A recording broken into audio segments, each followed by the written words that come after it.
And so we've got, of course, the name of the action and the title of the intended outcome, a description, so the brief explanation of each action that needs to be taken, including the targets where relevant.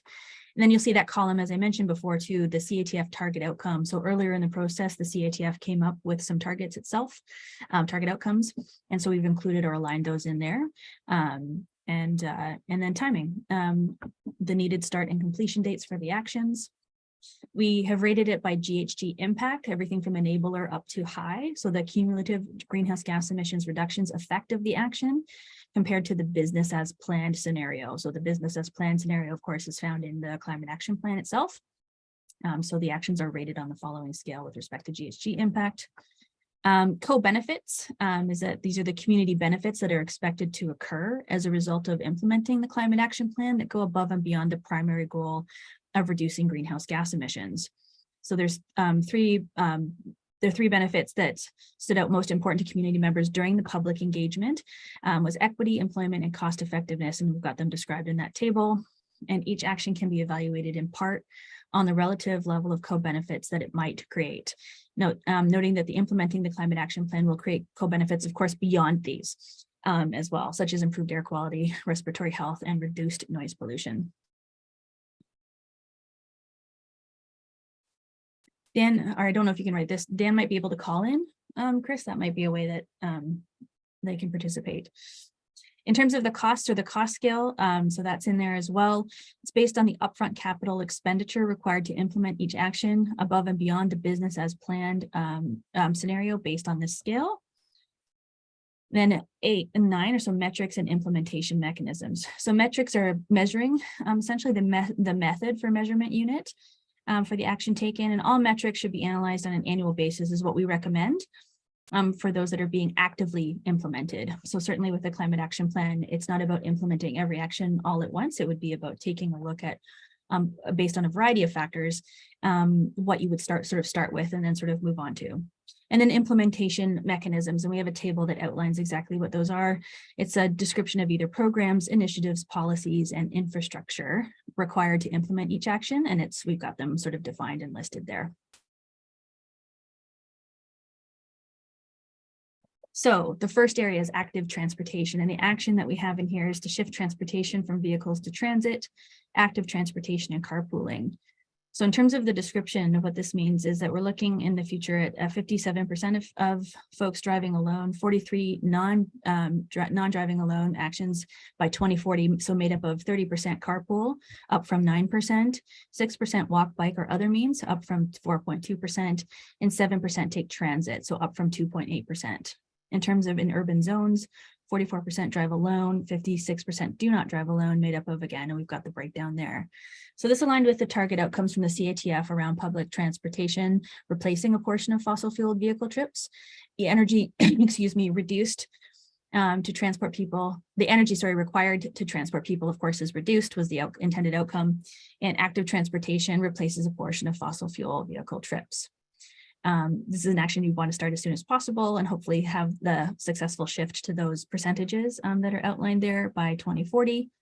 The greenhouse gas impact is medium. You see the co-benefits rated there. The cost and the metrics would be number of vehicle miles traveled, or you might hear VMTs as a term, by active mode. And a VMT means the total annual miles of vehicle travel divided by the total population. That's how you would measure that. There's a variety of mechanisms associated with this as well. So I'll pause here for a moment. And this sort of this is the active transportation action, and these are the mechanisms. And I wanted to open it up to discussion from the CATF to get your feedback on this first part of the implementation guide. And Cassie has raised their hand.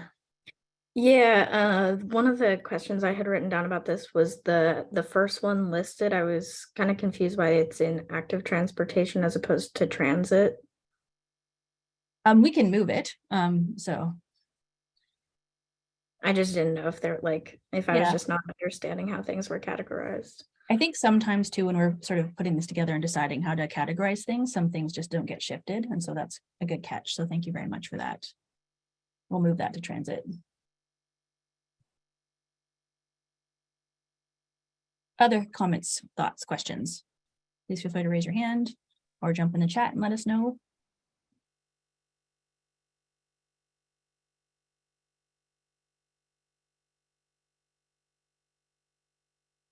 All right, we've got a few people with their hands raised, so 1 second here, I'm just gonna.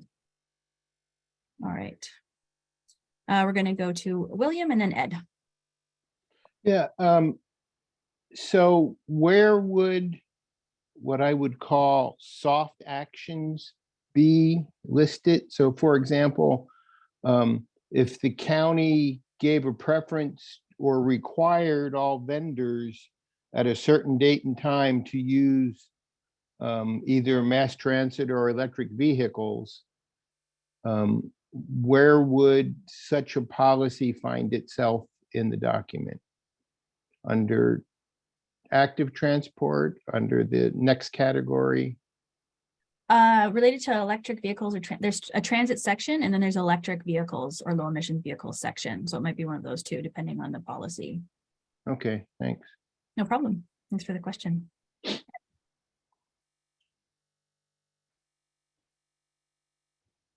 Hey, Ed. Naomi. My question is about policy, lower and phase out parking minimum requirements for new and existing developments. I'm wondering how that is integrated with other policies, whether they be state and or, I don't think federal, but I'm wondering about state maybe. Sorry, Ed, I can't totally hear you. Is it possible to get closer to your microphone? I think you're I'll see asking. what I can do. Okay. Is this better? Yes, that's better. I think we're Okay. talking about parking minimum requirements. Yeah, I was wondering how that policy concept is integrated with other policies or regulations that require parking.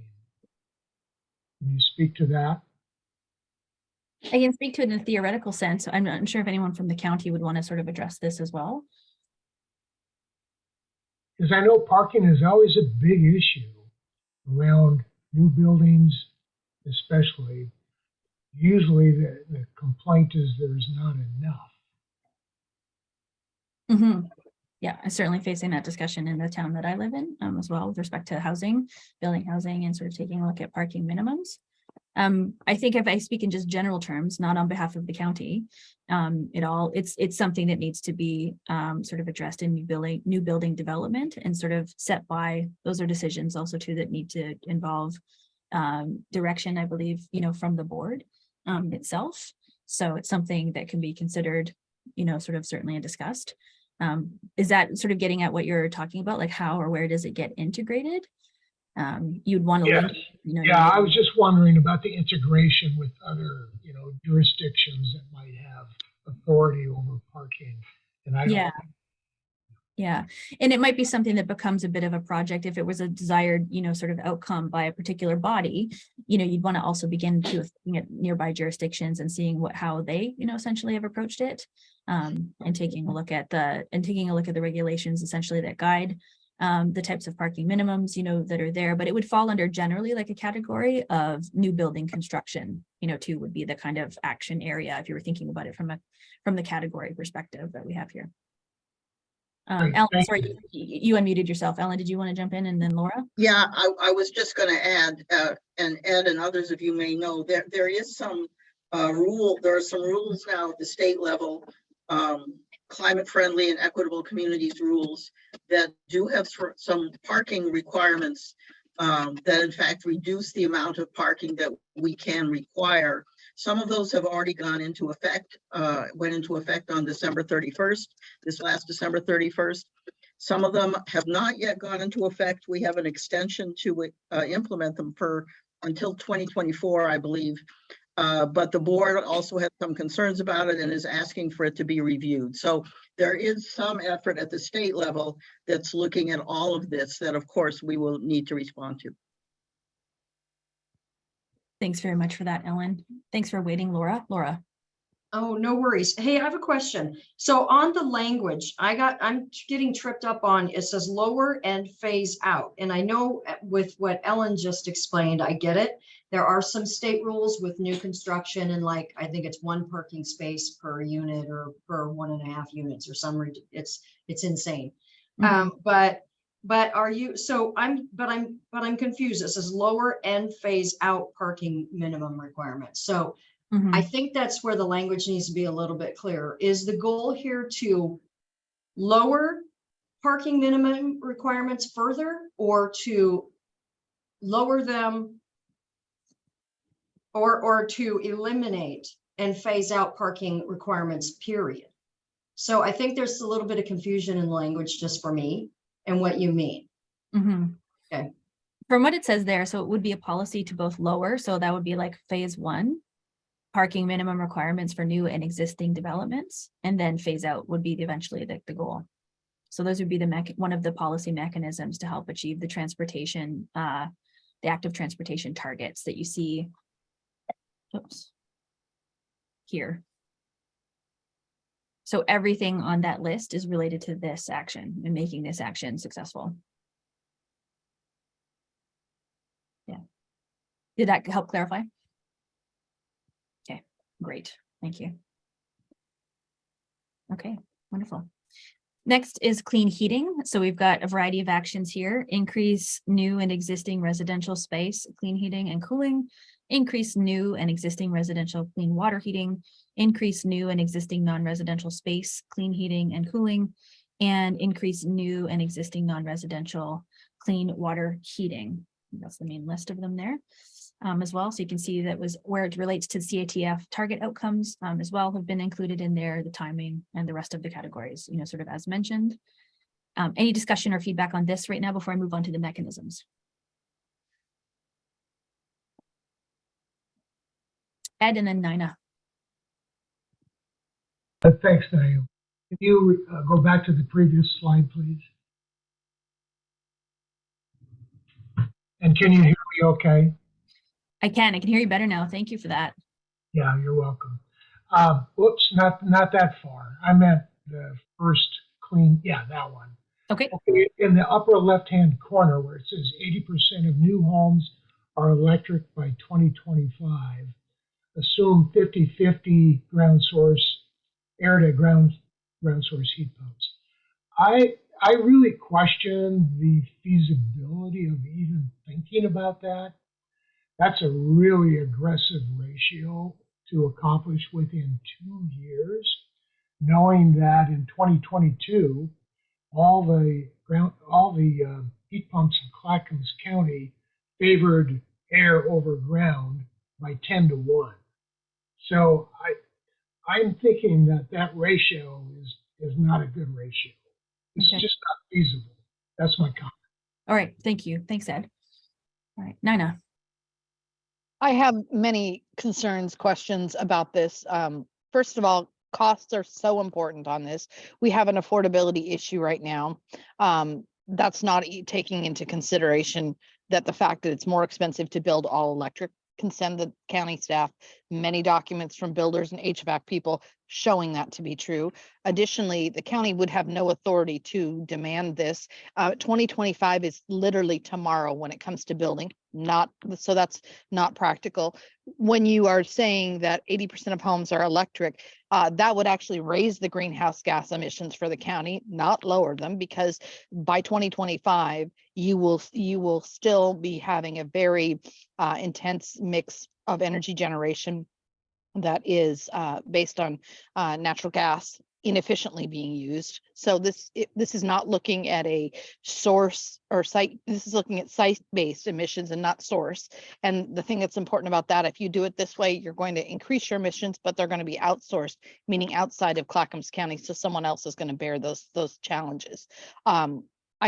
This is not a feasible plan, and I don't understand why we are being so prescriptive about the type of energy used instead of metrics that we are going to go for, like greenhouse gases need to be reduced by X time by this date and Y by this date. That seems much more practical, a market-driven approach allowing for new technology that is coming into the market, but still really focusing on the end goal, which is the emission reduction. There is a lot wrong with this. I don't want to co-opt this whole meeting, but this is very concerning and poorly done, frankly. Okay, thanks very much, Nina. All right, William. So we've reached that point where cats are getting skinned or something.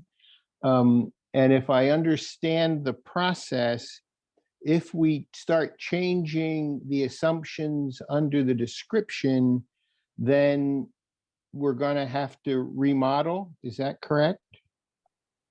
If you were to change assumptions, it would be about remodeling, but we're not going to be remodeling on this project or beyond that part of the planning process. Right, but so I guess my question is, I've heard a comment that reducing parking is unfeasible. I heard a comment that we're not going to hit these targets by 2025. So that has consequences. Where do we get to see the consequences of not doing the actions described in the description? It would look at the business as planned projection would be what will happen to emissions if actions aren't taken. And Chris, Right, that would be if none of the actions Yeah. were taken. Yeah. I guess my concern is, as we go through the rest of the pages in the next time period, we're going to hear more and more reasons not to take actions. Mhm. And there needs to be some way for us to know the consequences of not taking those actions at some point in time. Otherwise, I don't know what we're recommending. So right now, and I'm not arguing against amendments or anything like that. I'm just trying to figure out how we connect A to B. Mhm. If we trade off and keep parking spaces, then is there some way we can say, then we have to get more someplace else? Do I have to plant an extra tree? I mean, where does that conversation occur, and are we part of it? That's a conversation. It's a good conversation, an important one. So as I was mentioning before, that the plan isn't prescriptive. It shows a possible pathway to hitting the target. And that if you look at it as a dial, if you were looking at it from a perspective of if we don't say hit, for example, the target in the first action, sort of there, right? And then the emissions reductions have to come from somewhere else. So it would be a series of trade-offs, and that would come in implementation monitoring and sort of a different phase, Okay, sort got of it. action planning. Does that make sense, William? Yeah, thank you.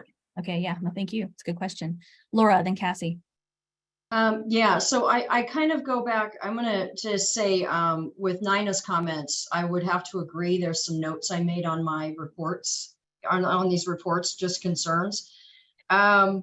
And I understand that the goal was to try to figure out what the plan would look like to meet the end numbers, the 2050 numbers, right? And this would be like this is everything that has to happen in order to do that, right? But I would like to preface this with the concerns that I have is the numbers seem pretty high as well to me, and the economic impact to both consumers, residents, low income, business, all the way around. And then just the cost of technologies and adaptation. I think that we truly don't have a really good perspective of the impact on this yet. But I just want to reiterate, I'm with Nina on some of these concerns she's voiced, and that this should be more of a comprehensive, like multi-energy usage. Because we just seem to keep focusing on electric, and I think that we have to have a more comprehensive resource use and plan when we're talking about this kind of stuff. That's just my take. Thanks. Great. Thanks, Laura. All right, Cassie. Yeah, so this kind of differs from that in that I kind of, if anything, feel like we need to be more aggressive on this. I'm actually quite concerned about why we would even be building new homes that are still reliant on gas. I totally get, I was reading through, and I know we'll talk about the survey more later. I get that people have a lot of concerns, especially after the ice storm a few years ago, where they, only had like one source of heating and stuff. But I think if anything, that's kind of a reason to add maybe more stuff to the implementation plan about like grid resiliency and general community resiliency. But in general, I'm personally very supportive of the shift to electric, and especially in new homes, it's one of the easiest places to transition. And so if we're serious about reducing emissions, I don't see why we wouldn't do that. And I think that was it on this one.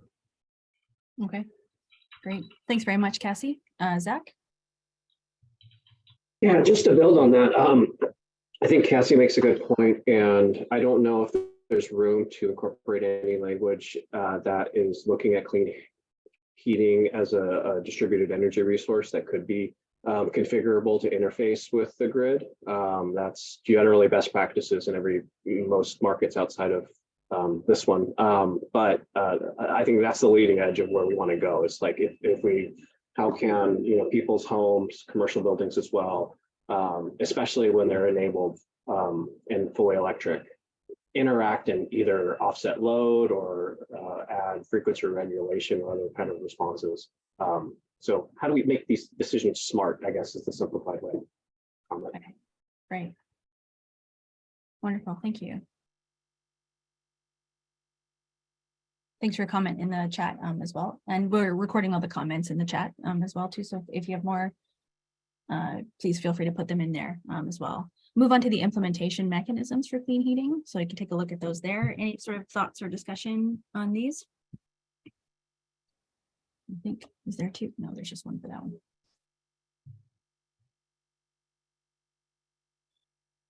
one. Julia. Yeah, I was wondering with how the mechanisms are structured for each of these, is there a sort of ranking? Like, do we know that this mechanism will contribute like 90% of the greenhouse gas reduction, and then this one is not as important? Because that could really help to be effective in what we focus on for implementation. If I don't know if that was part of the model or not. Like these are tied to what you sort of see here, kind of thing. They kind of come together, and it's to some degree like there are some things, of course, beyond the county's jurisdiction. There are some things that are fully, sort of within, depending on the action area itself. Chris, I don't know if you can speak to this from a modeling perspective, but let me know if you can. Well, I like the advocacy, education, and program. Which ones add more, like would take a bigger bite out of the pie? Is that what you're kind of? Right. Yeah. Which have more value? Are these ranked in any way? No, They they're all just need kind to of happen. Yeah. Yeah, they're just kind of they're just different ideas and different ways that the implementation team came up with to explore too. Yeah, so maybe not necessarily all of them, but there are different ways that they felt that they could help with pull these levers, because yeah, not everything, as Naomi said, is directly in under the purview of the county. So. Thank you. Thanks. It's a good question. Thanks for that. All right, taking a look at building retrofits. So we have improved the energy performance of existing residential buildings, improve the energy performance of existing non-residential buildings, and improve the energy performance of existing county buildings itself. Sort of thoughts, questions on this?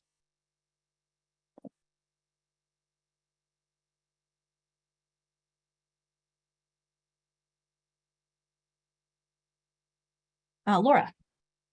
Okay, so sorry, we've had a lot of conversations on these in the business community. So I'm going to chime in on this one specifically. So we're assuming a business can go electric. So in this case, when you talk 80%, have you guys, the team, have we had the business conversation to understand if this is even feasible for their individual businesses? Like manufacturing, metals manufacturing, they can't meld product without natural gas because electricity doesn't heat to, excuse me, Nina can correct me, but it doesn't allow the correct level of heat with any other method.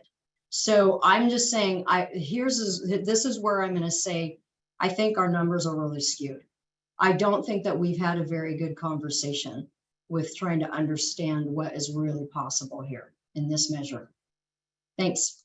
Great. So this measure is not looking at process loads like that. It's looking at space heating and cooling. So you're not talking about melting metal or things like that. We're looking at the envelope of the building, which is independent of the process loads of those activities. Great, thank you. To address your comment on feasibility, So a CAP is not a feasibility study, neither is an implementation guide. These are the things that would sort of start that discussion that you're mentioning or talking about, should the county choose to mandate doing something, sort of going forward. So it's a future conversation that would also have to happen. And as I mentioned, the plan isn't prescriptive. So if you starting in the feasibility stage and you sort of learn about certain limitations, that would sort of trigger a conversation about then what else needs to change in the climate action plan actions in order. So if you can't get reductions in one area, but maybe we can get more in another area, you'd sort of have that global, sort of look at it. Nina. I guess I'm just kind of struggling and thinking about it from a staff perspective. I do not know that I would want to be in the position of bringing forth a plan that in multiple ways has areas that it's not feasible with that we know today to my county commissioners and say, please acknowledge this plan. Ignore these places where it's not feasible. I don't understand why we're modeling to something that's not feasible. Can someone help me unpack that? I mean, that doesn't seem like a good use of time, energy, and it doesn't seem smart to put that in front of your commissioner. Is there anyone from the feasibility is an interesting sort of discussion. And so often, finding out what's feasible is a conversation, like I said, that sort of happens in the next sort of stages. Our job was to provide a potential pathway to reach carbon neutrality, and that's what this plan and implementation guide does. So I can't comment on sort of future conversations or the individual feasibility of any sort of particular action or how a sector might respond. I certainly can say this, I've seen other sectors respond and find answers to things once they've sort of begun this process and sort of looked at it from this perspective. It might be the case that some things aren't feasible. And again, it's a bigger conversation over the next 30 years that might also show greater feasibility in some areas that we don't currently have sort of right now as we move into the future. And as other technologies and as other funding and other processes, sort of even come online. So this is giving us a sense of how much a sector or area would have to reduce its emissions. How it goes about doing that is, again, a future conversation. So I hope that helps a little bit. I would also add too, the term feasibility is kind of a red herring as well. We're looking at tackling a big problem and doing the same things that we've been doing historically. We can see that that's not going to get us to that goal. So we have to model or project things that in our minds right now look unfeasible. But if you're going to tackle, if the ultimate goal is to get to net zero by 2050, you can't just take baby steps and do little things. You're going to have to swing for the fences and try things that might not seem feasible right now, but could, as Naomi said, given a challenge, given a task, we are very capable of doing things differently and coming up with new ways of doing things that could, in the future, at one point would seem unfeasible or now feasible. So, I think cloaking this as, well, this isn't feasible, this is too hard. Yeah, the challenge is hard, so we have to do hard things. Yeah, I think everyone on the CATF has acknowledged that the challenge is hard. I don't think it was feasible to go to the moon, either at first when we wanted to. So setting goals kind of has a powerful and can have a powerful effect. And so, yeah, swinging for the fences, I think, is a good metaphor, to use as well. So thanks for that, Chris. Other thoughts on building retrofits, implementation actions? Anything to anyone who hasn't had a chance to speak yet, too, if you'd like to jump in or jump into the chat. I see the chat's going too, so thanks everyone for those. Naomi, I'll jump in real quick. This is Cheryl from county staff. I've seen a couple chat questions, and I know Naina just brought that up about staff. I think, this project is a plan, and the plan will be completed and acknowledged as complete. To take next steps is action, and that's where and how that happens, and that's where the board becomes involved, as they will be at such time that they choose. Then we'll start making 2-year implementation plans, and that's where kind of we get that chance to dive into feasibility. So there's a project completion and then the next steps, and that's the future piece that's still to be determined. Great, thanks for that, Cheryl. Okay. These are the implementation mechanisms related to building retrofits. Any sort of commentary or feedback on these? I'm sorry, I can't raise, there's no raise hand. I just got to the meeting late. if I can ask a question. Yeah, So the material you've been reviewing, and I can apologize for being 40 minutes late. Is this the same as that was sent to us on the 22nd? Or is this a new draft that has taken into consideration some of our comments from? yeah, thanks, Bill. Sorry, this is the supplementary implementation guide that goes along with the climate action plan. So this is the first time you're seeing it, that it was sent to you as a pre-read as well. Okay, and so we're going to talk about the implementation plan today. Sorry to take your time on this since I was late. No, that's okay. Yep, that's what we're talking about. We're right in the middle of the implementation plan. All Yes. right, thank you. Oh, you're welcome. Thanks for coming. Okay.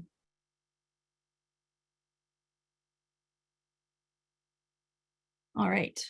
New building performance. So improving the energy performance of new residential buildings, improving the energy performance of new institutional, commercial, and industrial buildings, and improving the energy performance of new county buildings as well. So have a moment to pause and sort of take a look if you haven't had a chance to read that in the pre-reads, and like to open up the discussion for feedback on this section. Did I go to low emission vehicles? Sorry. There we go. New building performance.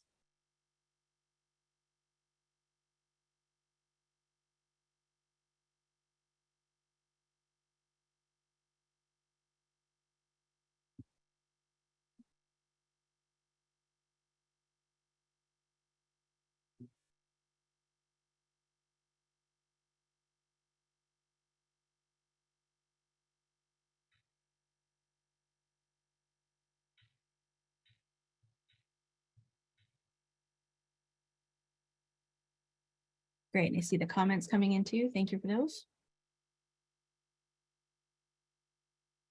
Taking a look at implementation mechanisms for new building performance. Right there. Let me know if you've got anything you'd like to add or have a question about anything here.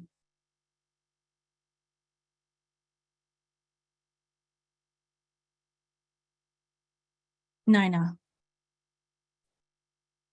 Wasn't sure if you guys were aware of that. I believe Oregon Energy Code has us on track for new buildings to be at net zero by 2030.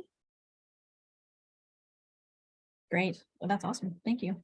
That's the sort of modeling we need to see in this, or those kinds of underpinnings that will provide surety of this report. I'm sorry to keep beating you guys on this, but that's the kind of thing that those assumptions need to be built in properly. And again, concerned that they're not. Okay, thanks, Dana.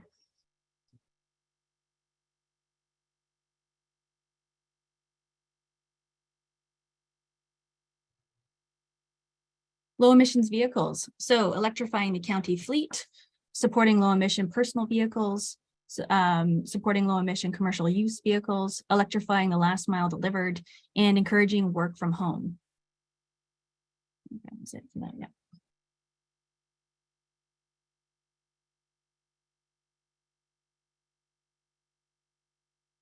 Any questions or comments on this?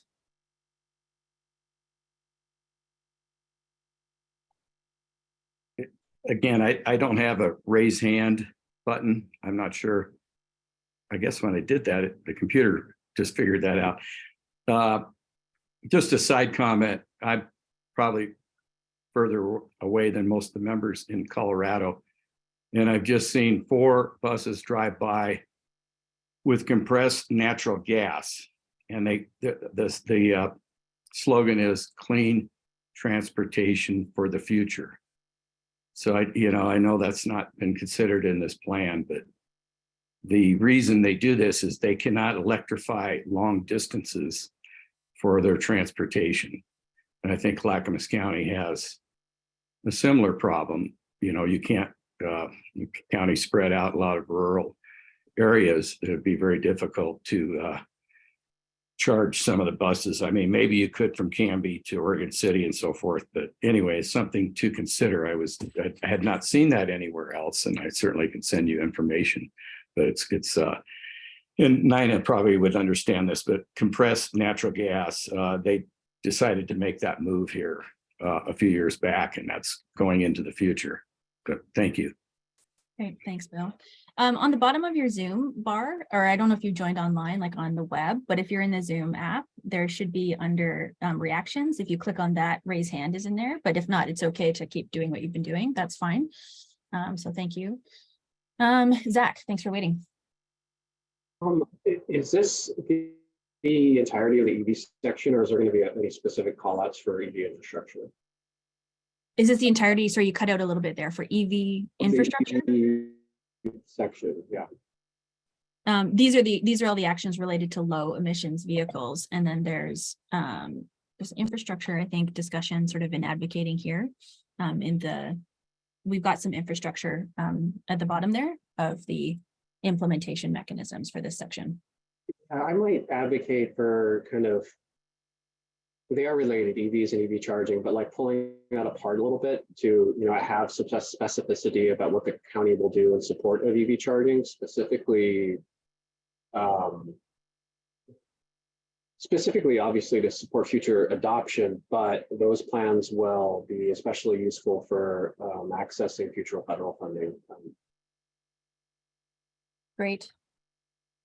So I've got separate them, specify specifically, you're saying what the county will do, like sort of splitting them apart. Is that what you're saying relating to charge? Yeah, like specifically, like if we could make a note to, collaborate with like ODOT or other actors who are working on statewide EV plans, like how will that intersect with Clackamas County? Because do we want to be making plans for corridor charging or even to levels of specificity for workplace charging or multifamily charging? There's funding available, but you have to raise your hand for it. And so the closer we get to making those plans, the better. Great, thank you.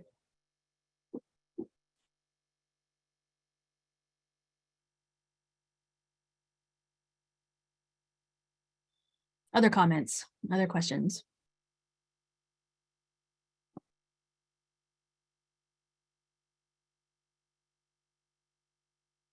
Okay. Oh, sorry, here was some more. I knew there was some with two. So I'll pause here for a moment as well, in case you want to take a look at those. You should have them in your attachment though as well. It might be easier to see in the pre-reads that were sent out.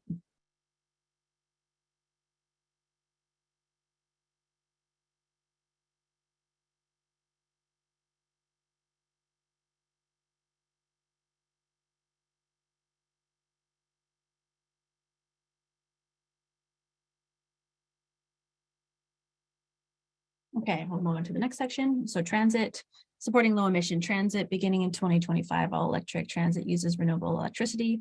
Only zero emissions buses will be procured beginning in 2025. And all transit vehicles will be zero emissions by 2040. Cassie. Yeah, so one thing I noticed that I think should be included in the section is the implementation of the county's transit development plan, as well as just any other like regional transit plans that exist. I know Metro is working on an updated high capacity transit plan. And so I think just making sure that all of those are included, because since the work has already been done or is already being done, it's more so just like implementing them. Okay, thank you. And then, the other thing was also just, I feel like further exploring like rural public transit in Clackamas County. Thanks.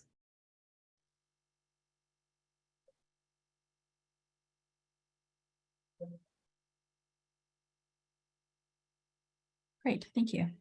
Other comments, other thoughts?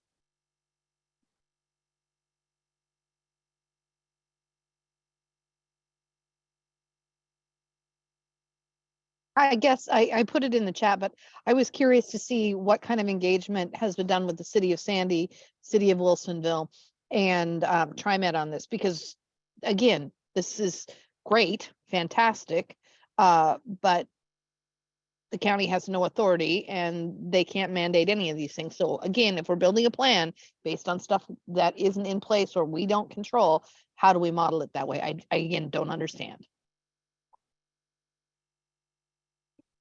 This plan doesn't mandate anything, is what I would say. It's meant to be sort of a description of a potential pathway of achieving the target that was set out by the board.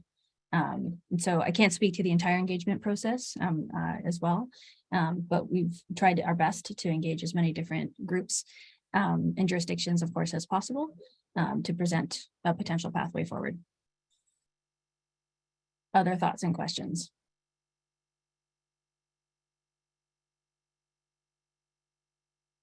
Bill, oh, you found the raise hand function. Sweet. Yeah. I think my Zoom version might have updated and it was under the reactions, like you said, but thank you. Great. No, I guess again, being maybe late this afternoon to this meeting, but I'm somewhat concerned about making all of these commitments to renewable electricity. And do we have, I know there was names on this committee from PGE, but do we have PGE's commitment to this plan to provide, and I've heard that this needs to be when you only have one source of heating, transit, and what have you is electric. Do we have 98 or 99% reliability? Because we don't now in the county. As many people know, we had 27,000 people out on the last windstorm for several days with if they had only electricity, there would be no backup for heating. And I know maybe that's in another section, but I'm wondering, where is PGE's involvement in this? And where is their commitment to electrifying all the transit? Because again, as someone mentioned earlier, to submit this plan to the BCC without really a sound plan, it's going to be hard for them to say, oh yeah, let's just take pieces of this, or let's throw it back, or let's put it on the shelf. And I'm not against, I mean, I think we all want to see this work, but let's do it in a fashion that everyone can, for the most part, agree. We may not all agree on everything, but again, I'm just wondering if someone could answer the question, where is PGE in this process? The only other utility is Canby's utility, which is separate in Clackamas County, but we have the majority is Portland General Electric. But thank you. Yeah, thanks. I can't speak to PGE's commitment I can't speak for any sort of business's commitment. What sort of I can say is jurisdictions often, when they move to implementation of climate action plans, look to secure partnership agreements for different, of course, aspects of implementation, because implementation of any climate action plan is not within the sole jurisdiction of any government entity. It requires partnership on a variety of fronts in order to successfully implement. Hi, Bill. This is Julie Hernandez. I'm the local government affairs manager for Portland General Electric. PGE is actively engaged and we partner with all the local municipalities. So we are consistently monitoring any climate action plans. And as Naomi mentioned, working with them on any kind of agreements to help meet the goals. Thank you very much, Julie. All right, other thoughts or questions related to transit actions or implementation mechanisms? Ed. Yeah, I see that the metric is the number of electric transit vehicles in the fleet.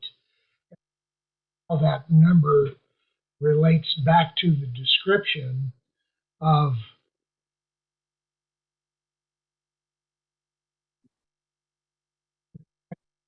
in those two, metrics.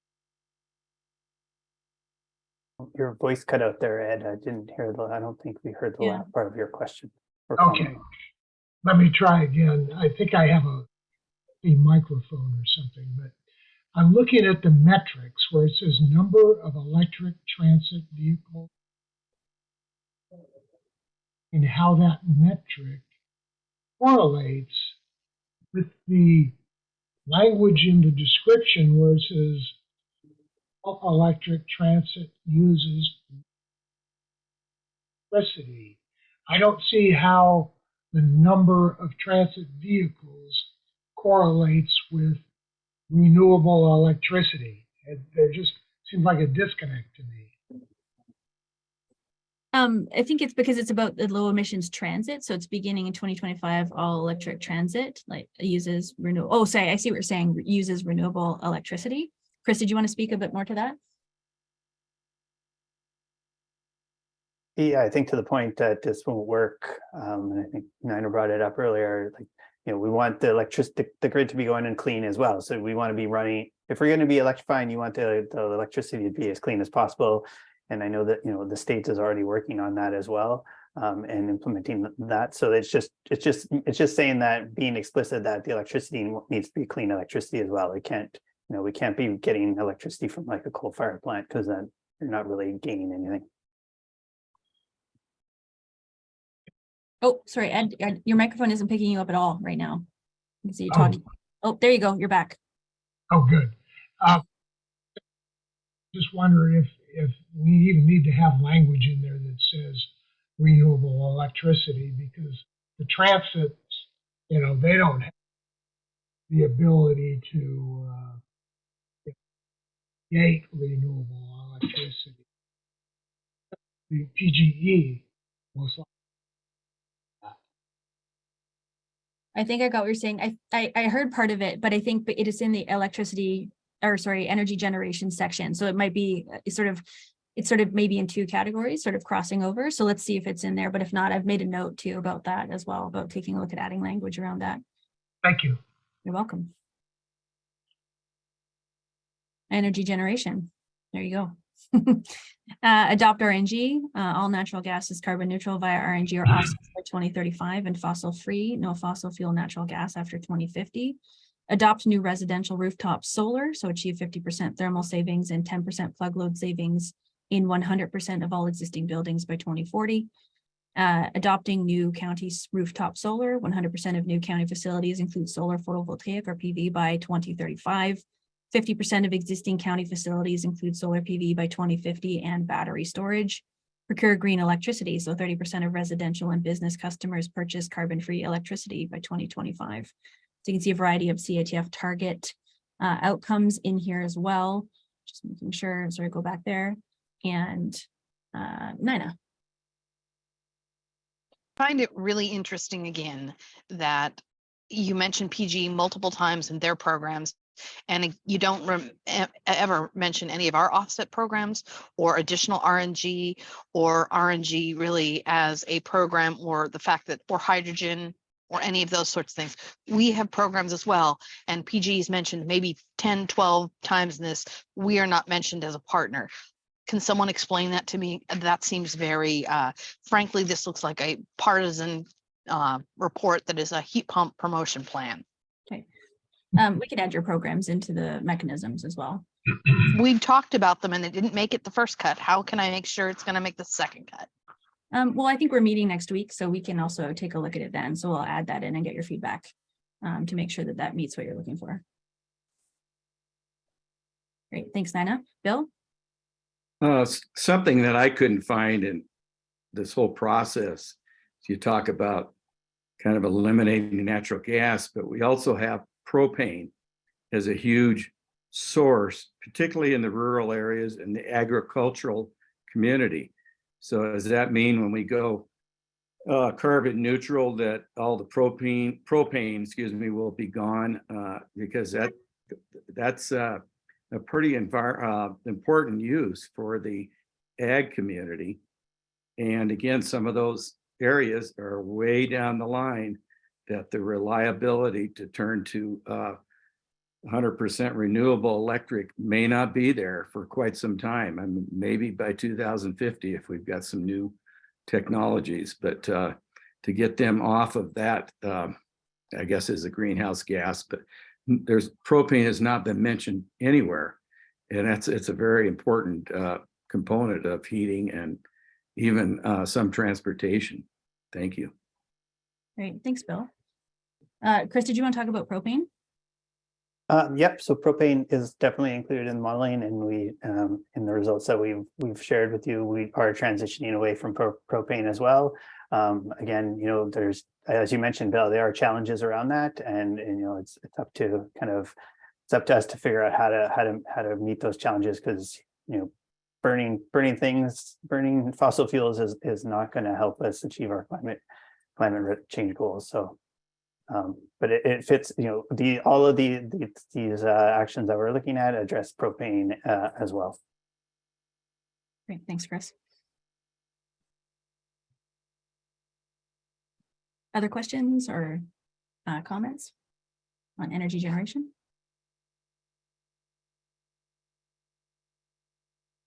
We've got two. I do have one small thing I'd like to add. I think, again, if this is just site-based, it's a very short-sighted look because when the energy companies can't generate their own here, they buy it from the market and we can't necessarily guarantee where they're buying it from. So, and if they have to turn on their peaker plant or their gas peaker plant, they're using our product at less than half the efficiency. And so really having this being a source-based plan is so important and not just merely is there combustion on site. Great. I've noted that too. Thanks, Nina.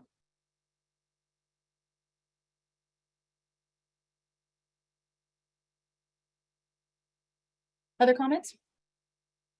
Anyone who hasn't had a chance to speak yet?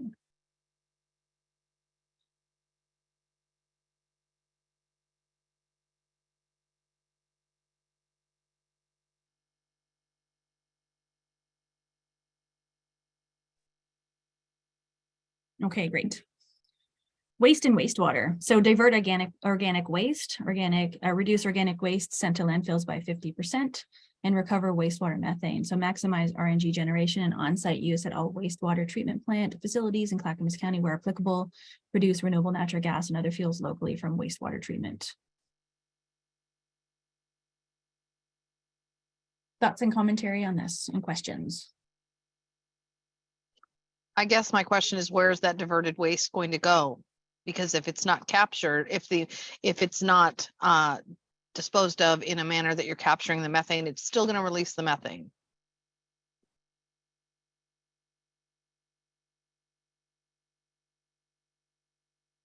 Great, thank you for that. Oh, Adam is here.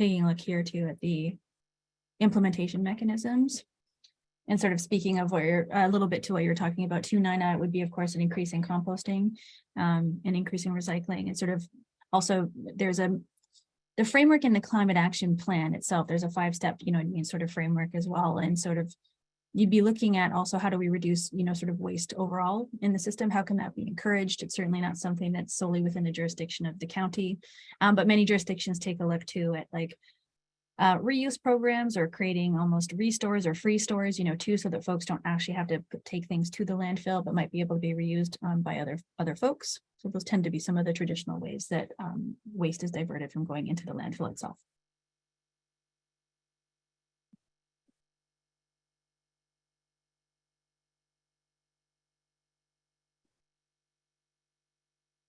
Ed. Yeah, you might want to consider separating the yard waste from food waste. I know the city of Newport has two separate collections, one for yard waste and one for food waste. I don't know anything about how they do it. I just know it. They have it. Thank you. Great, thank you.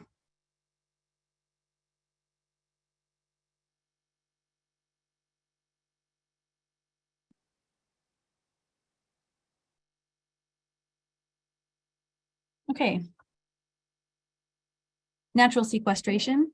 Conserve lands with high greenhouse gas benefits, plant trees in community areas, increase soil sequestration. So for conserved lands with high greenhouse gas benefits, enroll 8,000 acres of lands with high greenhouse gas sequestration benefits into the Conservation Reserve Program and the Agricultural Conservation Easement Program to reduce greenhouse gas emissions through riparian buffers, tree planting, and the conservation of wetlands and organic soils, planting trees in community areas, plant a new tree for every resident of Clackamas, so 418,000 in Clackamas County between 2022 and 2050, and manage it using regenerative agriculture methods, and increase soil sequestration, increase sequestration in soils by promoting no-till farming, responsible fertilizer use. Struggling with that word, sorry about that. Thoughts and comments on this? Yeah.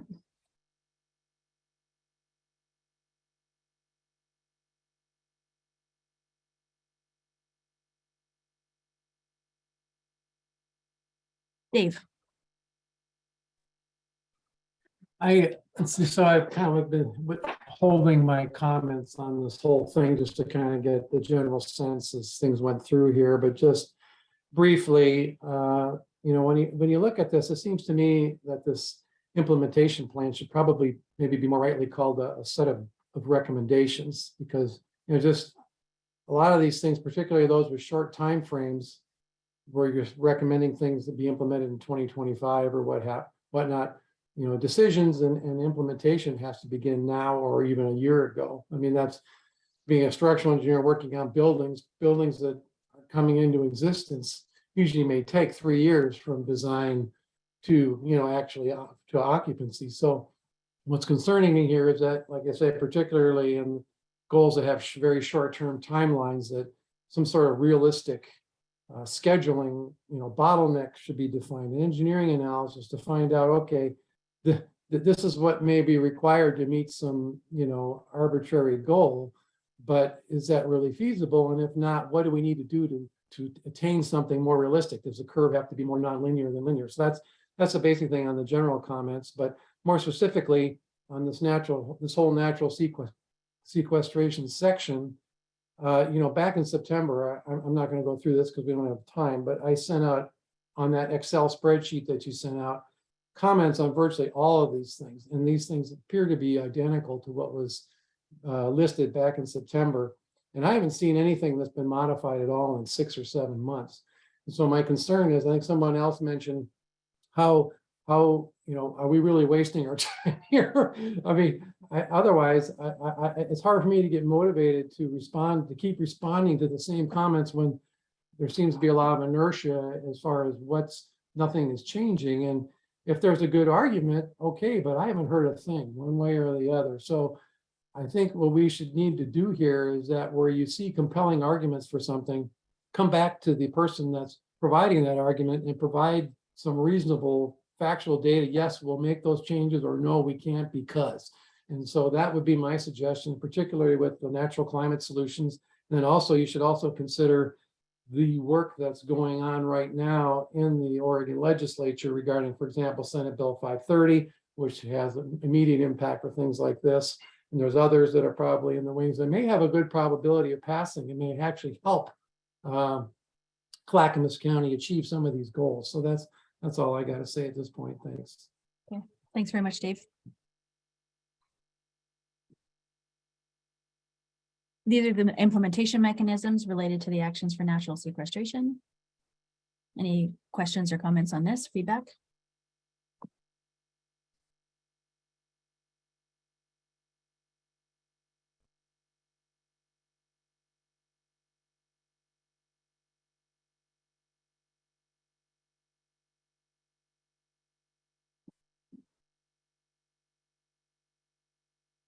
Bill.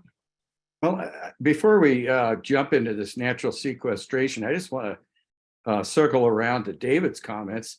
Can someone from the county comment about, how this process really is working that he just stated? We make comments and then we go on to the next slide and nothing's been said, yes or no, or we don't think that's practical. It just seems like this thing is being railroaded without any kind of support to this committee. I mean, again, what are we here for? I know we're advisory mode, but anyway, that's all I have right now. Thank you. Thanks, Bill. I can comment a bit if someone from the county also wants to jump in. So what we're trying to do is also just hear comments kind of globally, and same thing with the we're going to talk a little bit about comments received from the CATF from the climate action plan and what's happening in terms of next steps with that. So that was included in the agenda. I know you weren't able to be here at the beginning of the meeting, Bill. So we're going to be reporting back to you from all the comments that we heard and how they were handled. So were we able to incorporate them? Yes. And if we were not, that'll be noted as well. So Dave, that sort of maybe partially answers some of your question too. Is there anyone from the county who wanted to add to that? Well, thank you, Naomi. I think that's an important piece. Is we're taking notes and we're working on a response so that we can provide that to you after this meeting. I know for some of the things we have been working on with other partners, and this is, I think the thing to remember is this is one option. The next phase is that action phase, and when something comes forward at that time when it's worked on, it will go through a whole other set of vetting and feasibility and more public engagement, accounting for changes. Legislation, for example, is real time and it happens as we speak. And so as we go through legislation and then we get to that place where we can actually start doing the work, taking action, then we can account for those things. It's a 30-year plan with a lot of steps, and this is the first piece of a very long process. And if and when those projects come to fruition, then we have a whole other iteration of this process. And I would go back, and Jay, I'll come to you next and say too, like we have the CATF target outcomes, of course, here in the implementation plan.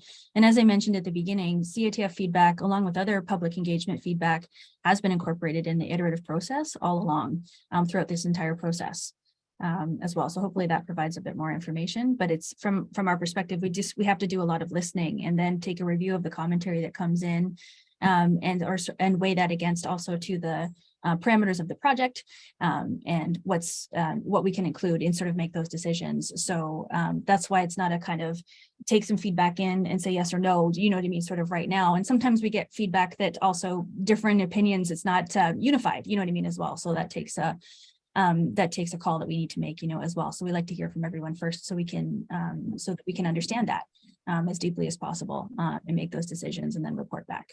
Jay and then Dave. Okay, so I'm the new guy, and I appreciate this is this is pretty involved and lots of stuff. There's something that Dave just said that kind of spoke to the other meetings and the other agendas, and that in the process, I guess my question is when in other phases when people brought things up, did you pivot at that point? Because you talked about the next steps after this, and legislation and all that. But if we don't have the X to the Y by then, I mean, that, I know that Nina talked about it, and Laura talked about it. To me, there's going to be some major obstacles that are, downstream, that if there's adjustments now that will save the project time. That's just my feeling. I'm and I know I'm a new guy, so the movie's halfway over and I just showed up. But as I look at it, there's a lot of this is the goal, but there's not a lot of how we're going to get there. And so each page has been like that. And I'm just taking notes.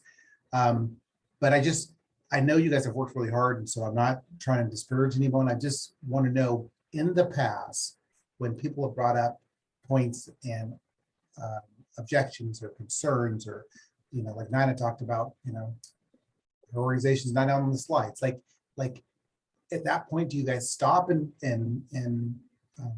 adjust, or did you just take everything in and then we'll have this meeting here and then you're going to add all that stuff back in again and we're going to meet again? Like how does this work so we can come up with a really smooth project plan with milestones?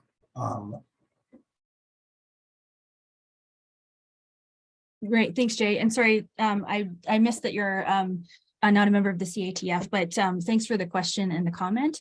And to sort of answer it, is that yes, it's been an iterative process where we've taken in feedback. Again, it's a 3-stream process, as I mentioned at the beginning, of SSG, also working with staff and an implementation team on the county staff side as well, in addition to the staff that you see here today, and different streams of the public sort of along the way too, and including the CATF has been very involved in 12 sort of meetings.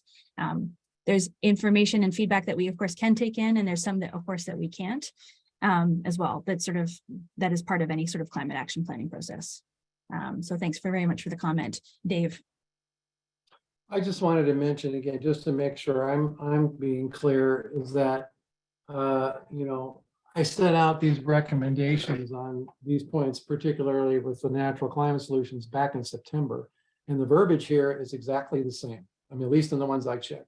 And so what concerns me, and you pointed this out, that, if this is an iterative process, as we gain more knowledge and as we finesse these particular descriptions and then they lead down the chain of targets and whatnot, that helps to refine our thinking and make a better product. But when something is pointed out as being incorrect or should be explained in a different way, or maybe we should achieve a different goal, and nothing has changed in a course of 6 or 7 months, that kind of lends to my concern about, is there enough iteration in this to really achieve a workable, practical plan that really helps us achieve this goal by 2050? And so anyway, I just want to make sure that I'm being clear in expressing my concerns about this. Great, thanks, Dave. I think what I'll do is I'll make sure, like, we've received your feedback, and I'm going to go back and take a look specifically at those comments that you sent, so that those are also included when we come back with the feedback from the CATF on the cap itself. So I'll make sure that those are included too in the response, so you can see what happened with those.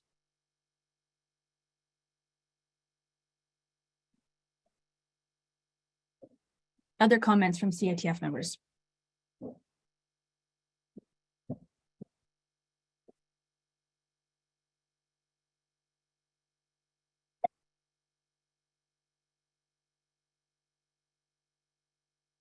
This is the second sort of slide for implementation mechanisms related to natural sequestration. If you want to take a look at that and let me know if anyone's got any feedback on these.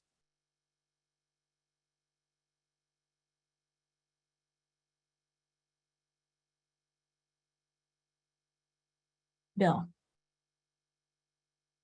Well, I guess this is more of a Dave question. Again, I know originally there was a lot of data presented about natural sequestration, being that Clackamas County is roughly 60% forest land, some burned a few years ago with the massive fires. And that data, and again, David could probably correct me, but was not included in the plan because it is a big number. I've actually had people comment from other counties, Washington County in particular. One of the commissioners said, well, your county could take care of all of our carbon because you have so much sequestration. And so anyway, I just wanted to know what happened to that data, and is it still not going to be included because there weren't enough funds to study that or whatever? But you know, that question is going to come up. Believe me, the board is going to ask that. So anyway, I just wanted to know where we were going on that, but thank you.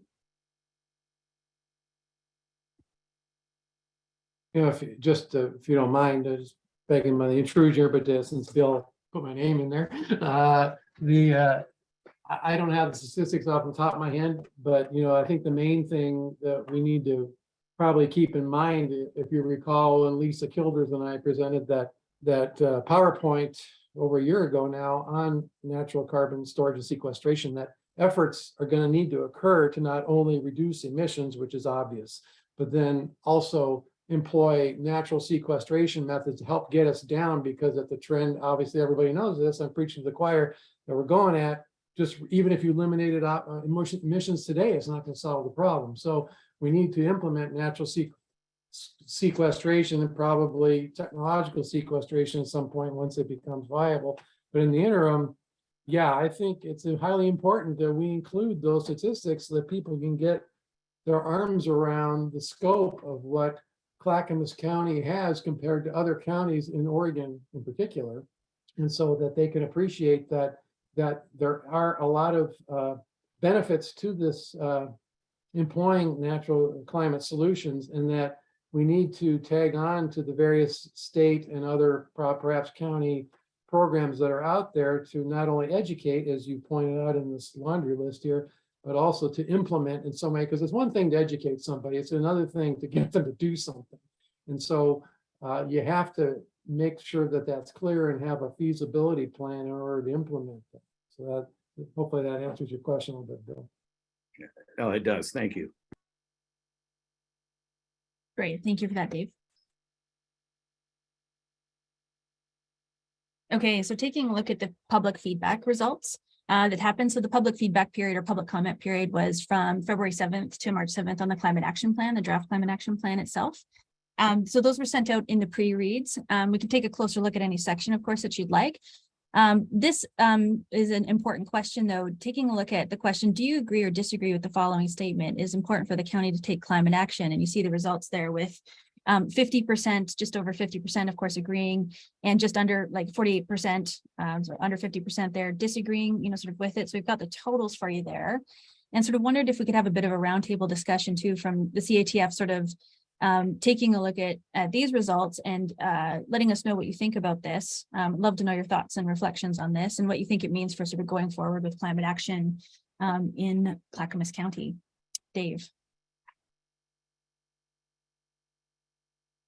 I would just say, I think surveys are great, and I've mentioned this before numerous times, but it's obviously not a random or probability survey. And my concern is you're going to get zealots on both the left and the right, or the, however you want to characterize it, that took the time to fill out this survey. And so I don't really know how much meaning we really should be placing on this versus if there was a way to just do some sort of a random survey like our school district has done for school bonds or whatnot. I mean, these are very important to help to guide how public policy is put forward. And I think if we had a more random survey just to get a pulse on the county, because particularly if you got 86 respondents in a county of probably 200,000 voters or more, I mean, I just couldn't put much weight in that. So anyway, that's my main thing is especially when you read the narrative of some of their people's actions, it's obvious that there's people in here that don't have a clue about how serious this problem is and probably don't want to care to learn how serious the problem is.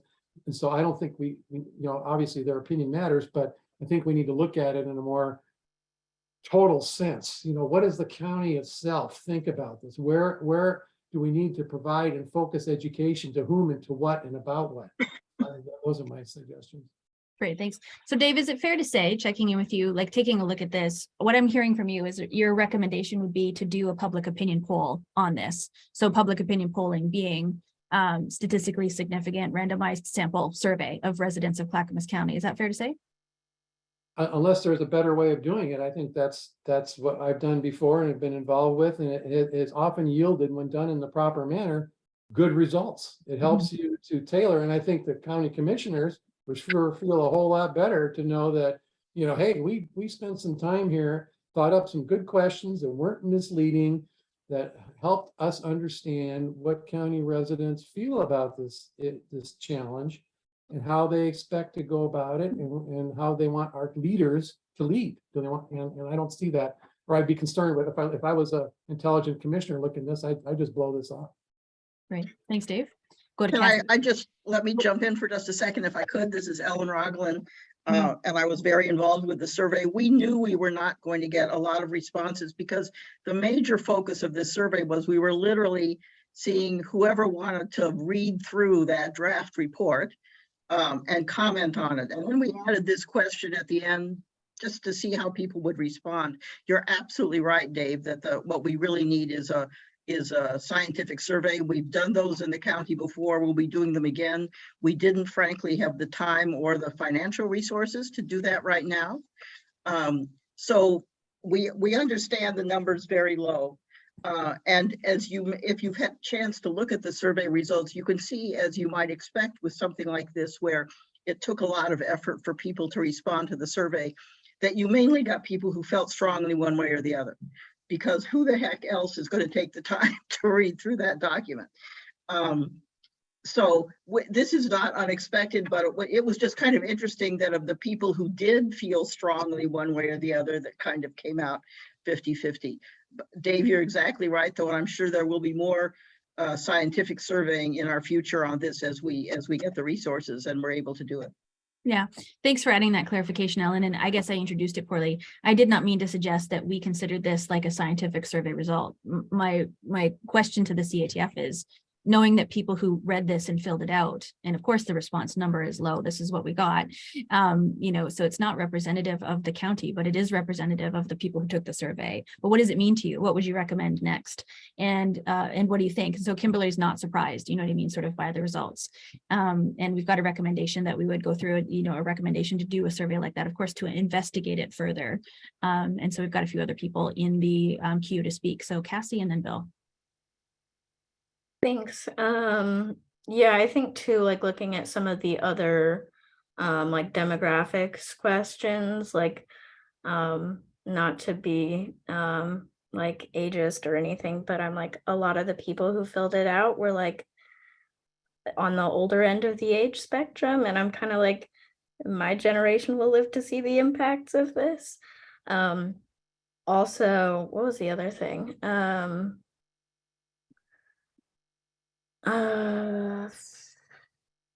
oh, I guess like just kind of in general though, like this question, I'm like, I mean, part of me is kind of like, does it really matter what people reply to this question? Because if we don't do anything, it's gonna be very bad. I'd rather know like, I'd rather just do more like deep engagement like that about like, I'd rather us just finally get through like getting this plan like just done and finalized and like then do deeper engagement when we're actually taking action on specific things than care about what people broadly think. Because I just I mean we're already kind of doing the work, we're already kind of doing it, so yeah. Great. Thanks very much, Cassie. Bill. Yeah, excuse me. I think I brought this up before, but I just, it's hard to get the survey results without involving more of the business community. And, people say, well, the business community is pretty busy and they don't have time to probably fill out these surveys, but it's very important. And maybe you could, again, reach out to some of the chambers. None of them have really heard about this until just recently. And, in order, and again, I may sound a lot negative about a lot of things in the plan, but we know we need to move in the right direction here. I'm all for it. But also you've got to understand that this whole climate plan has got to be driven by dollars have to pay for it. Clackamas County does not have a cash printing machine like the federal government. And so it's got to work as far as economics. We can't put Clackamas County into a position that it's not competitive within the metro region with the other two counties. And so that being said, I'm somewhat disappointed that with 86 respondents, and there was no, that I know of, I have not heard anyone in the business community that has seen the survey response or questions. And so, I think that's extremely important. They're the ones that are paying the dollars to keep you folks all working, the county and the consultants. So anyway, that's it for now, but I'll try to limit my comments in the future, but thank you. Thanks, Bill. William. Yeah, so I want to argue against a survey. This has been weaponized already. That the point when a non-biased survey could have been obtained that ship's long since sailed. A very analogy would be attempting to survey Mississippi about slavery in 1865. It's just not useful.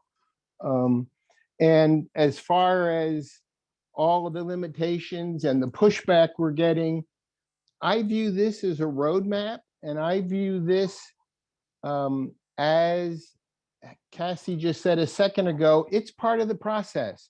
This process that we're going through is part of the educational process. And I have been pretty consistent from day one that waiting 30 years to get this is going to be way too late. Something that you think is too costly today relative to the consequences in 5 years when your building burns down, it's going to look pretty inconsequential. So rather than a survey, what we need is vision and a little courage, and perhaps spending some resources on consensus building rather than just trying to find people where they are, which tends to put them in silos and build walls. And it's not that I'm saying everything in the plan is perfect, Lord knows. But I do think it's overall a step in the right direction if we view it more as a roadmap than as a plan, the way most of us think about plans. Thanks. Great, thank you. Okay, so you, and to be specific, sorry, William, you're arguing against like a public opinion survey that we were just talking about? Do we have that correct? Okay, great, thank you. Great, and Laura in the comments too, so Kimberly agreed with Ed. Laura thinks that without real feedback by those who will be impacted is ill-advised. You have to take in consideration the financial and economic impact this will have on our businesses, workforce, and citizens. Yep, and it's a good point, and that's why we have the financial analysis that we've done in the draft cap, sort of as well as a good sort of starting point. Other comments and just reactions to just this piece of information that was part of the public feedback or public comment period. Naomi, I will jump in and note that at any time, you know, when we move to the action past the plan, I love the idea of roadmap. When things are taken and moving forward and put into action, additional public engagement happens with projects, and that would be extensive, broad, a brand new direction, brand new teams, brand new engagement. So there's always more engagement that happens with anything over the 30-year life cycle of the plan. So this is not the end of the engagement. It's just one very small look into the engagement that'll go throughout the life cycle of the 30 years. Yeah, thanks for that, Cheryl. Just to build on that, and then I'll come to you next, is that implementation, like moving into implementation phase, it's a whole different section of planning, you know, planning with local government kind of thing too. And so again, is this like looking at this as a roadmap, you know, or a potential pathway, a whole new cycle of this, you know what I mean, essentially starts up, but with looking at specifics of implementation and how, of course, to do it successfully and setting each project, you know what I mean, itself up for success. So this plan doesn't do that because that's the natural next step, you know, sort of in the planning and implementation process. And it's important to consider. So engagement doesn't stop here. It's just been a starting point to help get something together to get movement in this direction going. Nina. Well, I mean, I appreciate that you're saying that implementation is a whole nother sector. I really have a hard time us figuring out an implementation or working on actions of an implementation plan of a plan or study that is flawed, as I've kind of pointed out multiple times. But the more importantly that I'm looking for here is I'm uncomfortable with this going in front of the commissioners, even for an acknowledgement with my name on it, because I don't acknowledge this. And I respectfully submit that I think that those of us on the task force that do not agree with the outline of this plan or the foundations of this plan are allowed to include a minority report. Sorry, what do you mean by minority report? Basically outlining our concerns with the report, because right now we spent 2 years of our lives over 12 meetings. That's a lot of time.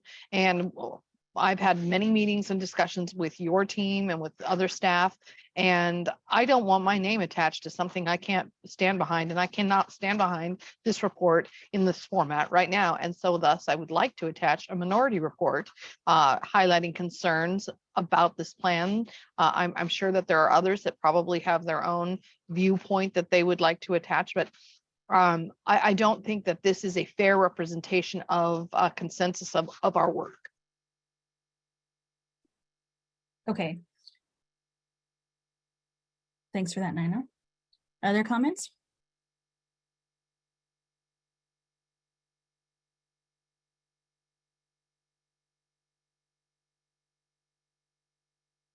Okay. The CATF feedback. So as I mentioned before, we're going to be sending out sort of a grid, I always want to say a grid or a chart that goes through each of the comments that were received from the CATF. So thank you very much for your more than 150 comments and suggestions and questions on the draft CAP report. That's what we've been busy working on as well, as getting the implementation plan ready for this meeting. There was a wide variety of comments that ranged on factual input, theoretical input, high-level observations about the report, and we got specific word edits included in there as well. Some comments pointed us to new or different information, and others requested the information that was or was not included. There were suggestions for changes in emphasis, focus, and format, as well as comments about specific portions of the report to expand or delete. And of course, as you might imagine, some comments and suggestions do conflict with each other. We received a lot of excellent suggestions for specific edits, which we are integrating and into the report as feasible, and questions about factual information, which will answer and be checked, confirmed or adjusted. And the general themes, essentially, when we took a look at all of them, were keep it local, so lead with and focus on Clackamas County as much as possible, keep it simple, make sure graphs are labeled, reduce jargon, shorten the document, and include clear references, keeping it clear, so getting to the point sooner, combine and expand the glossary and acronyms and clarify different text, and keep it accurate, so questions about the accuracy or sources of data or relevancy to the issue and or to Clackamas County.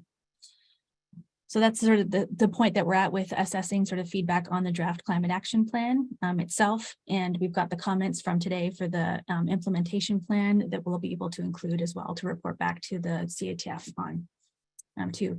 But I just wanted to take a moment to thank you all too for taking the time to submit the feedback. It's comprehensive, and it's detailed, and we do appreciate the time and attention placed on that. William and then Bill. Yeah, so it seems to me more so than any of the other 11 meetings that I made, that at least amongst us as members of the team, we no longer have a consensus that I kind of thought we had prior to this meeting. And I hear Nina's comments loud and clear, and we don't want to, well, we can't be something we're not, and we don't want to be something we're not. And if we don't have a consensus, I'm a tad uneasy. And if our task is simply to be a sounding board, and then it's up to the consultancy to note that, I guess, and go forward, it seems to me we're losing something if that's what happens, and maybe that has to be lost. I don't know, but I would hope, and I think there's value, if it was possible, in finding maybe not consensus, maybe that's too glorified a word, but broad parameters of agreement. I don't know. I feel uneasy of just stopping there and letting those things hang in space and not have some sense of what the next step is in terms of our role or your role or something to that effect. Thanks. Yeah, thank you. I have some thoughts on that. I want to make sure I hear from CATF members first, but we can circle back to that and sort of keep discussing it. I'm interested in other people's thoughts too. Bill? Well, I think that was a really good point that William made. And I think that we spent all this time with the whiteboards and moving stuff around and Post-it notes.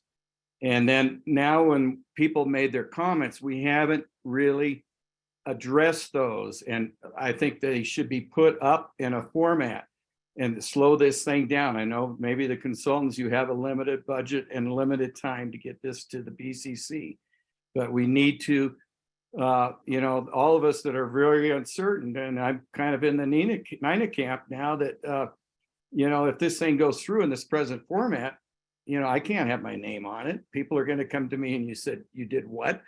And so I think we need to address those concerns and questions and maybe put them up on the screen or however you want to do it, because there's a lot of them. And as William said, it's really hard. We're probably never going to get a consensus totally, and I understand that, but I think we need a plan. I'm not against having a plan, but you got to have a plan, as I said earlier, that's going to work. This, people in this county are going to come out with pitchforks with this plan. If you go ahead with it, and I'm sorry, maybe this works in Canada, but Clackamas County is the most rural area of the three. It might work a little better in Multnomah because it's more urbanized and you can centralize transportation and electricity and all that. But you've got to have a plan if you want this to work. And, I just feel very uncomfortable submitting this to the BCC in this kind of format. It's got to be something that let's not put them in a tough position to say, okay, forget it. We just threw away this taxpayers' money again on something else because it wasn't presented in the proper manner. And so we need to step back and take a look at those comments and make sure they're included. If you don't want to include it, tell us why, then we can all have a debate and discussion about that. But that's where I think this needs to go. Thank you. Great. Thanks for those suggestions.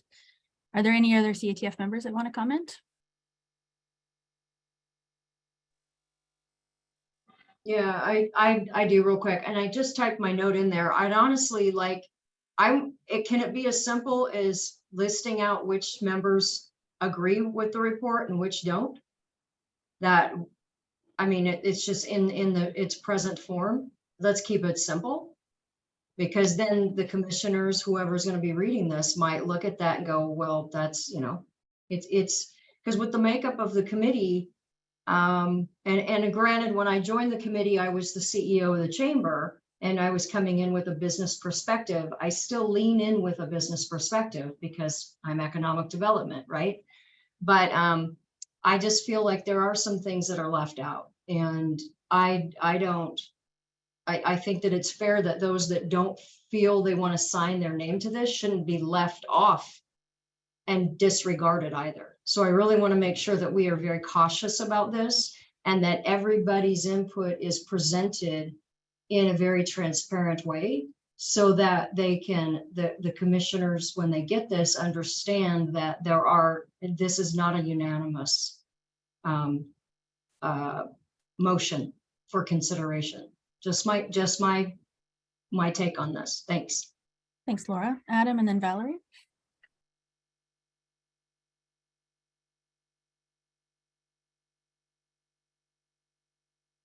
Adam, you're on mute. Oh, sorry. I know more of a question, and I don't know if this can be answered at this point, but I know with a lot of these structures that we set up when we have these big, plans like this, is there even a step that can be taken next? Is there more time? Is there more room in the budget to have another meeting? Is there, because I think there's so much in this plan that yes, it's aggressive, or yes, maybe things are missing, but I am worried to the same effect, like that if we just don't have anything realistic to bring to the table, then nothing will come of all of this that has happened. So just wondering what next step does look like if we have these. And realistically, I know like a lot of has been put on the modeling and all this, but this has changed probably since the beginning of this plan, and things will continue to change in the next 1 to 2 years after all this data, all the technology available. Maybe having a little bit more generalities would just help in that. Great. Thanks, Adam. Valerie.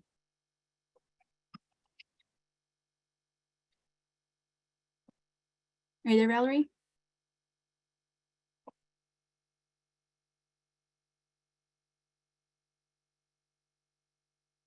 Valerie, can you hear me, Valerie? Or maybe jump in the chat for a second. Just let me know if you can hear me. So it looks like you're off mute, but we just can't hear you.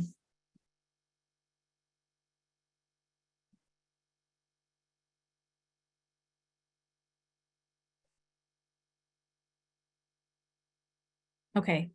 Now, Valerie, if you can hear me, we'll get you to jump into the chat. I know we need to go to public comment, then I want to come back to this discussion. So let's go to public comment for 5 minutes. I think we have on the agenda for it, and then we will come back to this discussion. Let's just see if anyone from the public would like to say anything. I see Elizabeth. Yes, this is Elizabeth Grace or Lindsay. I live in Beaver Creek, Oregon.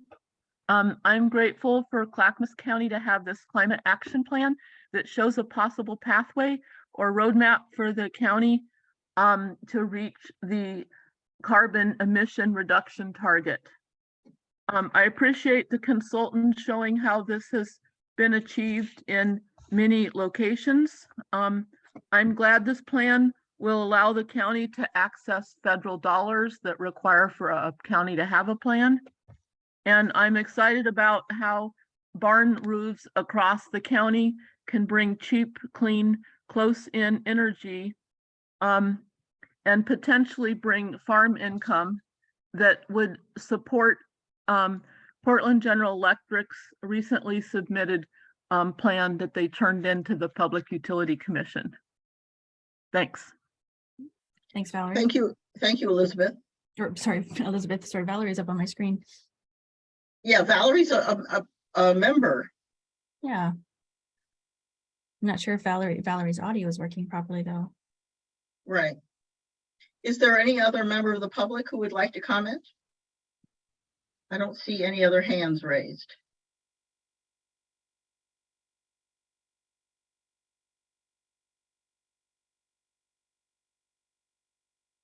I think we are done with public comment. Okay, thanks. So let's, I think what we're going to have to do, I think, and Cheryl and Ellen, let me know what you think. You know, given what people have said, I mean, certainly we would never want to include anyone's name on anything that they didn't feel comfortable with. So that's not anything that we are, you know, wanting to do. We wanted to provide a moment of thanks for the CATF, but I think too, there's some stuff that we need to sort of resolve in terms of how we would move forward in terms of discussion. So I think the project team is going to need some time to be able to, I think, discuss what the next sort of possibilities are, because we're still working on final revisions to the climate action plan itself. And then we'll also revise the implementation guide and again, report back to you sort of on that. So, so yeah, I think we're going to have to sort of have a meeting ourselves and sort of come back with some possibilities to the CATF, and we'll sort of start that discussion over email. Cheryl, just want to check in with you to see what you think, or if you've got a different suggestion for us. I think that's correct. I think today, after listening to the discussion today, and we did indicate we're taking all the CATF feedback on the CAP itself and have a matrix of the responses for your comments individually. And then we took a lot of comment today and on the discussion of people with their comfortability of ending the project and how we go forward, knowing that the project is going for project completion. And that's the goal, getting complete. Knowing that implementation and action is a whole separate phase, separate project, that's kind of our future state. I think we need to talk as a team so we can look back with you to address your concerns and determine our next steps, whether that's bringing everybody forward to a meeting or what that looks like, and getting consensus or around how you'd like to end the project. So I think we need to have some time to get back to you. Great, thanks for that. I'm going to go to Ed, and then we do want to thank the CATF as well.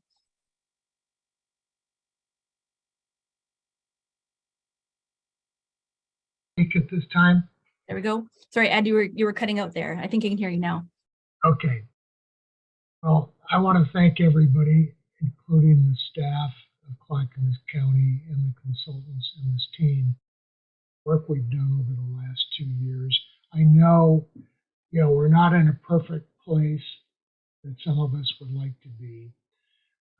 But quite frankly, I'm not surprised by that. I kind of expected it would be, especially near the end. So yeah, that's okay. I think the reconciliation of our input, addressing some of the concerns that have been expressed today. And I'll look forward to actually going through that 150 comment list to see what was done. And I think too that it isn't necessary that each one of us as individuals be named in the plan. The Climate Action Task Force is what it is, and there are many individuals. We are not all going to agree on everything. And just knowing that there was a Climate Action Task Force as a component of bringing this plan and the process forward is good enough for me. My name does not have to be on it in order for the plan to be valid. Thank you. Thanks very much, Ed. What I wanted to do is on behalf of SSG is to also thank everyone. Plans like this, and as we've mentioned too, we're dealing with a very serious topic, you know, sort of as I heard that mentioned by one of the CITF members in this meeting. It certainly doesn't lend itself to easy solutions. There's a lot of components that go into a planning, you know, sort of process like this. What I have seen though is one of the most passionate and committed, you know, task forces that I've ever had the pleasure of working with. And so I would like to thank you very much for the commitment that you have all shown, for the honesty that's provided, you know, to us at each of these meetings, as well, for the diversity of opinions, for the deep understanding of the issue, which not everyone that we work with, you know, tends to have, and not every advisory group or task force that we work with can tend to have. So it's very clear to me that climate change is something that people in Clackamas County like yourselves do take very seriously and want to see some serious action on. And the fact that we can get so passionate about it, I think to me does, you know, point to some good things, you know, sort of moving forward when it comes to action planning as well. This process is not yet done, as we've mentioned, but 12 meetings in a few years as well does demonstrate I think an unparalleled commitment to caring about the community and caring about the future. And so just thank you very much from SSG for your participation. And I believe the county wanted to say some words of thanks as well. I was just going to take this time too. This has been such a tremendous amount of work, and we are 12 meetings in. And just the passion, the commitment, the engagement, the thoughtfulness, sitting in the room and having difficult conversations and getting to this place has been so important. And I see the passion that all of you have for the place that we call Clackamas County, a place where we live, work, and play. And I'm so grateful for the time you've taken to do this. As I noticed that we are going to be talking as staff and coming back to you with our next steps, hearing what we did today and making sure we can take that into account. But I wanted to take the opportunity to thank you. I know you've been going through an amazing amount of content and time and work and energy. We appreciate all that you've done to help us with this project. Thank you.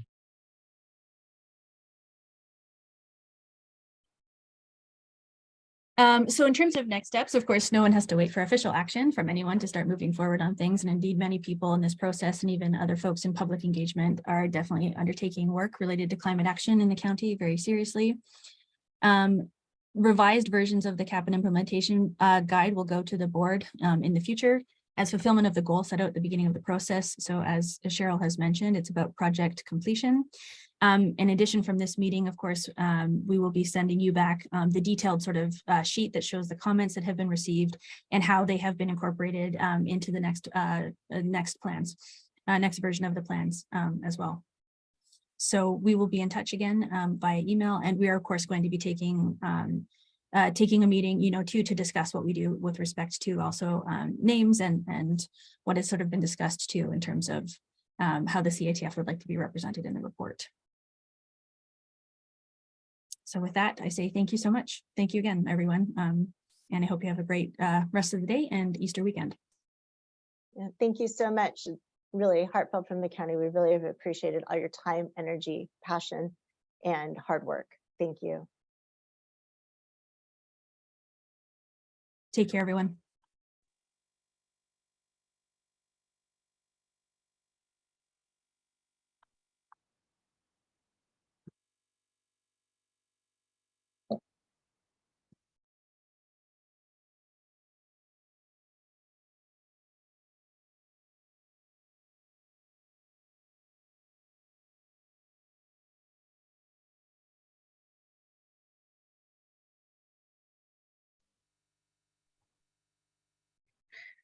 Is the recording off?